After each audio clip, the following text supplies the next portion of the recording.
So back for another VGC guide, and this time we are looking at Sneasler. I'm a big fan of the Fake Out Fling combination. I use that combination to get 9th in the world on my Salazzle, and this is better than Salazzle. Well, that's blasphemous words, but this does the Fake Out and Fling much better than Salazzle does because of Unburden. So on the first turn you go for Fake Outs, you get a flinch.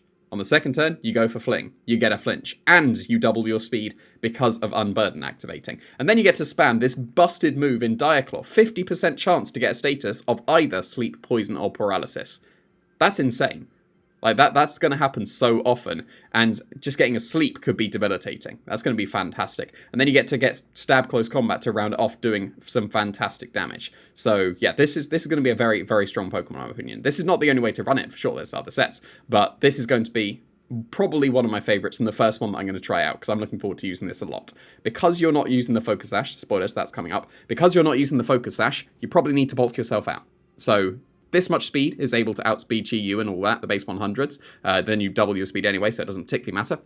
The attack investment is able to OHKO a 252 HP Heatran with close combat, and then the rest of the bulk is so that you can survive a Choice Scarf Urshifu Surging Strikes. So actually, that's respectable. Like, it's not got the most bulk, and it will be KO'd to a lot of things, but it will just about survive most things, which is going to be quite nice.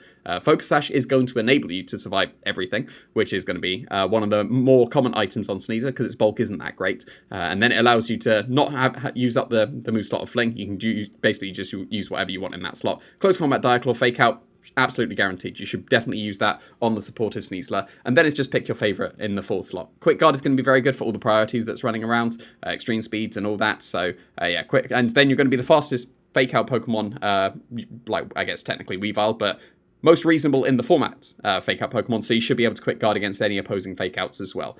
So Quick Guard would be very nice. These are some other moves that can be put in that 4th slot. This isn't a recommended moveset. These are just other moves that can go in the 4th slot, because like I said, Close Combat, Diaclaw, and Fake Out should be guaranteed. Fake Out and Faint is always a very good combination, because then they always have to think twice before they go for a double protect in front of your Fake Out, because you can always just catch them with a Feint, waste their turn, and KO a Pokemon, which should be really nice. Swords Dance would also be very good on this Sneasler, because it's actually very strong. A base 130 attack is massive. Like, that's a really big amount of damage coming from the Sneasler. So setting up with the Swords Dance could just immediately win you the game with a Sneasler sweep. So Swords Dance entirely reasonable on it as well.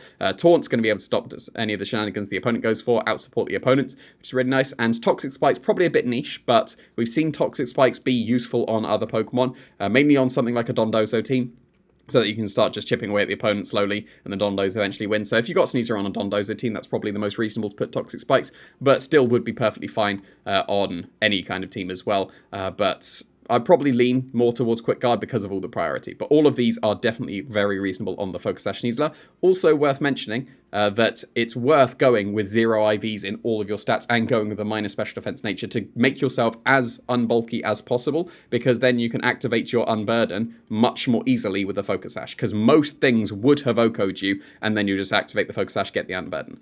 Poison Touch is entirely reasonable as well, because then you get a 65% chance of getting a status when you use Diaclaw. So you've got the 50% chance of getting these 3, and then another 30% to get a Poison Touch. Therefore, it's 65% chance to get a status, which is quite significant. So even though Unburden is a pretty busted move, Poison Touch is also a very good combination with the Diaclaw also. So that's definitely worth mentioning too.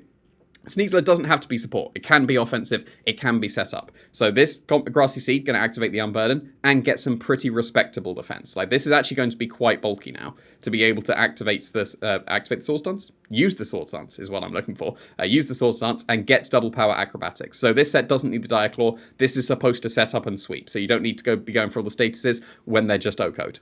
And then you go for Terra Flying Acrobatics, Stab Close Combat, Stab Acrobatics to Terra Flying. That's a brilliant combination. Flying and fighting is very good. Swords Dance will allow you to OHKO most things. So I see this as somewhat like a Dragon Dancing Roaring Moon, except you go to +2 with your Swords Dance, so you end up stronger.